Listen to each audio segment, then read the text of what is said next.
Oh, kamusta naman yung Sunday nyo, Beshi? Nakapagsimba po ba kayo? Yung sa akin, heto, banana at kamote, pinrito.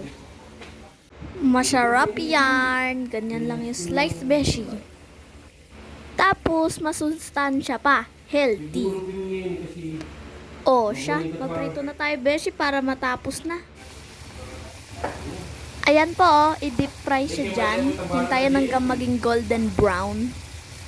Pagluto na, hanguin na.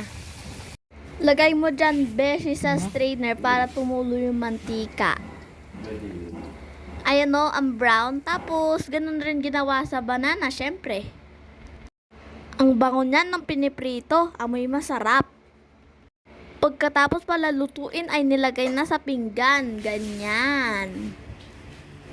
Ayos-ayos na konti para magandang tingnan. Pwede nyo rin palang lagyan ng asukal yan, Beshi, kung gusto nyo, habang piniprito. Tapos, pumuli na rin ako ng taho. Isa yan sa mga pantulak ko for today. Pinirito na rin po yung cracker, yung parang may magic. Ayan rin po, katulad ng ginawa sa kamote at banana, dinip fry rin at hintayan hanggang maging golden brown. Unti-unti siyang lalaki, di ba? Magic. Ayan, tingnan nyo, Beshi, malapit na yan. Tututukan na sila. Masarap rin po siya. Sakto sa alat. Tapos, pwede ka rin magsasawa ng suka kung gusto mo. Tapos, lagyan na ng sibuyas yung suka. Ganun, ang sarap. Ayan, syempre, luto na at nilagay na sa pinggan. Syempre, nilagay muna sa strainer. Meron rin po tayong guava, Beshi. Masarap yan at healthy pa.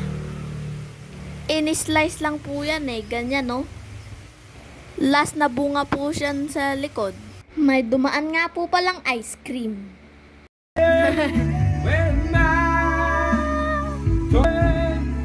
Sarap, mango.